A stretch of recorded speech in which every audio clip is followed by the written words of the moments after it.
headquartered in Toronto, whose Volta Grande open-pit gold mine along the Xingu River in Brazil threatens to devastate one of the most biodiverse regions on our planet. It could release toxic substances into the Xingu River, endangering indigenous communities and countless species. On behalf of the white eagle of the Brazilian Amazon and all the species that depend on the waters of the Xingu River, the prosecution asks that the tribunal denounce human rights violations by Belo Sun, enabled by the Canadian and Brazilian governments, to the Organization of American States, the Inter-American Commission of Human Rights, the Canadian Ombudsperson on Responsible Enterprise, investors of Belo Sun, the mechanisms of the ILO Convention number 169, and other bodies and tribunals with jurisdiction. You have heard about the environmental disasters that occurred in 2015 at the Veladero mine in San Juan, Argentina. Over 1 million liters of cyanide solution leaked into nearby rivers in what was considered the largest mining spill in Argentina's history. It highlighted the severe environmental and social consequences of inadequate oversight and corporate negligence. On behalf of, also in Argentina, in the province of Jujuy, located within the so-called Lithium Triangle of South America, Canadian mining companies have been instrumental in the rapid expansion of lithium extraction. This lithium triangle, which encompasses parts of Argentina, Bolivia, and Chile, holds over half of the world's lithium reserves, as we heard. Lithium extraction consumes vast amounts of water, leading to the depletion of freshwater resources essential for local communities and ecosystems. Indigenous populations who have stewarded these lands for generations face threats to their cultural heritage and livelihoods due to the environmental impacts of lithium mining. On behalf of the salinas, the salt marshes, wherein live flamingos, vicuñas, foxes, and cougars, the prosecution asks that the tribunal listen to and recognize the voices of local communities and issue a declaration about the effects of lithium mining on these unique and fragile ecosystems that cause irreparable damage, and that companies finance the remediation of the environment and obtain the free, prior, and informed consent of affected communities. You also heard about how Aclara Resources, another Toronto-based company, is advancing the Penco module project in Chile. The project has raised significant environmental and social concerns. Local communities and environmental organizations have voiced opposition, citing potential threats to biodiversity, water resources, and the livelihoods of indigenous populations. On behalf of the rare Kele crustaceous species, as well as other endangered species, including the mountain monkey, pudu, rosacea frog, and guinea, who live in the Penco coastal area of Chile.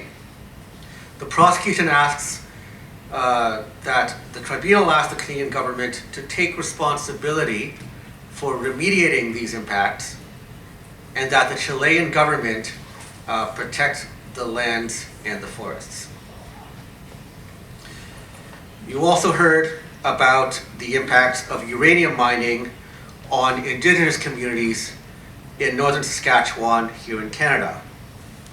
You heard about the lack of consultation, as well as the impacts on women,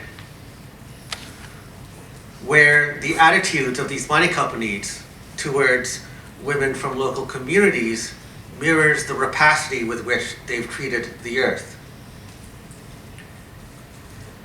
On behalf of caribou, as well as frogs, skunks, blueberries, the birch that dwell in the rivers and northern boreal forests and peatlands of northern Saskatchewan, the prosecution asked the tribunal to call on the Canadian provincial and federal governments to ensure the true free, prior, and informed consent of local communities, and to question the IPCC and the International Environmental Agency on the characterization of nuclear energy as clean energy.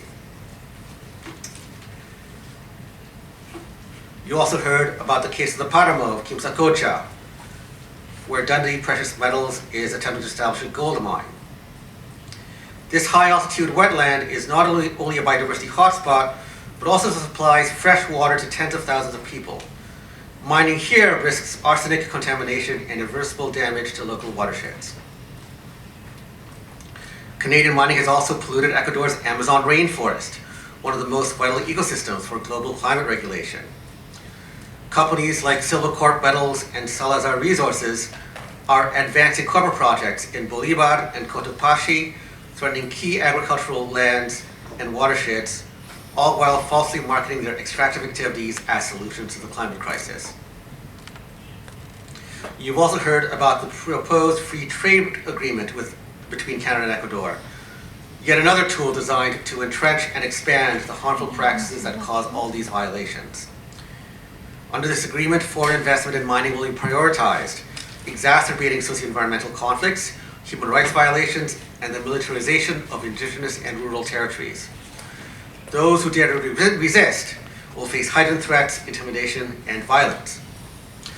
A particularly alarming aspect of this free trade agreement is the investor-state dispute settlement, or ISDS mechanism, which allows corporations to sue governments in private supranational tribunals if they are denied mining permits or face regulatory actions that impact their profits.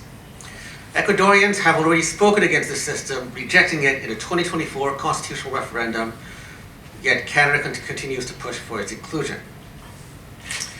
On behalf of the Paramos, or mountain plateaus of Ecuador, as well as the mountain springs and lagunas in Quimsacocha, as well as the prairies in the Ecuadorian Amazon, the prosecution asks the tribunal to request respect for popular consultation, the protection of the Paramos from exploitation, and justice for local communities, as well as support against the impunity and injustice in the ancestral territories of indigenous peoples, and ask that the tribunal to call upon the Canadian Parliament to and the Ecuadorian Constitutional Court to reject the Canada-Ecuador Free Trade Agreement. From the Belo Sun project in the Amazon to the cyanide spills at Veladero in Argentina, from the lithium extraction in Jujuy to the rare earth mining in Chile, we have witnessed a pattern of destruction and impunity. The industry claims it is building the future, but the only future it guarantees is one of drought, contamination, and displacement. But the future is not yet written. Today, we reject the myth that extraction at all costs is inevitable. We affirm that rivers, forests, and lands have the right to exist, regenerate, and thrive. We also affirm that indigenous communities and local defenders are not obstacles to progress, they are its true guardians.